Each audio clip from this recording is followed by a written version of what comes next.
Hi, my name is Kristen, and I'm so excited to be joining you today to give a mini lecture on voice science.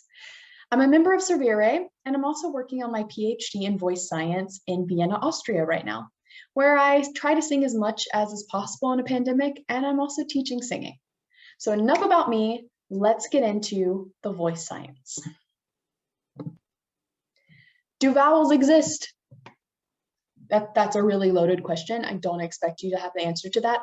I don't have the answer to it either. So let's try to figure out first what a vowel is. As you can probably assume, the definitions online are complex, to say the least. So let's boil it down in a different way. I think of a vowel as a particular color of the sound that we give a particular label, particular color that we give a label. For example, the color of our American ah vowel will be different than the color of the Italian ah vowel, which is a lot brighter. Ah, ah, ah. You can sort of hear the differences. But to those colors, we assigned a label based on the language that it's a part of, and that has been defined over time. And if we think about how the sound is created, how the vowel is created in the first place, well, you have a power source, that's the breath. And that breath moves through a vibrator, the vocal folds. And the pulses of air that come from the vocal folds then move through our vocal tract, the throat, the mouth, or the oral cavity, the nasal cavity, and out into the world as a sound wave. And so those things impact and shape the sound, giving it the color that we then associate with a vowel. I'm realizing that maybe that was more complicated than the definitions you'd find online. So my apologies, and let's try to look at it in a different way. On the screen here, you'll see a spectrogram. This is essentially a visual representation of a noise or a sound. Here I've sung an E vowel on the pitch D4, so let's give it a listen.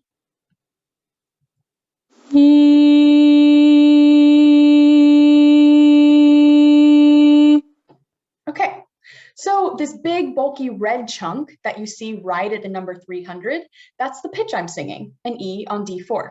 The 300 is the frequency of the sound. You can think of this as how many times the vocal folds come together per second.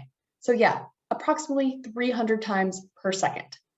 This is the fundamental of the sound, and all of the lines you see above it are the harmonics of the sound.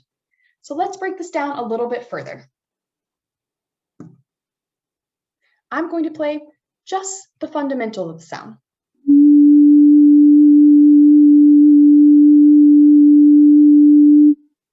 Okay, so just that big, chunky red part. What does that sound like to you? Does it still sound like E? I don't think it does, but maybe it does to you.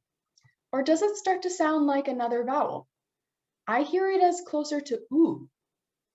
Now, let's add back in the higher harmonics slowly, and you can hear all of it come together.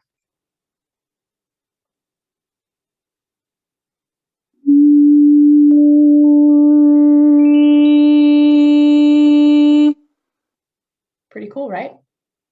Okay, now let's give the entire sound another listen. Fundamental and harmonics included.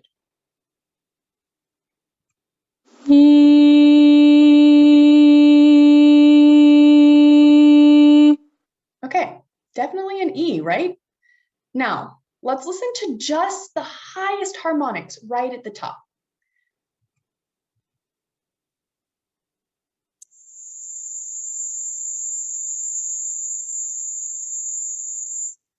What even is that sound, right? Is it buzz, mosquitoes incarnate? Is there even a vowel there?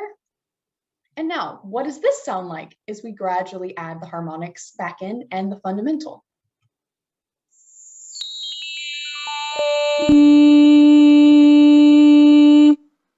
Weird. So weird, right?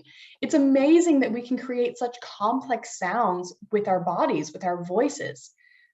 But if we think about this in terms of vowels, would you say that this E vowel is actually made up of multiple vowels, or at least multiple parts? Multiple vowels inside one vowel makes my brain hurt. But can you hear multiple vowels? let's give it another listen and remember the vowel color that you heard in the isolated fundamental, that chunky red part that sounded sort of like an ooh color, to me at least, and the vowel color in the isolated higher harmonics, this really bright, buzzy mosquito sound. Give it another listen and see, can you hear multiple vowels?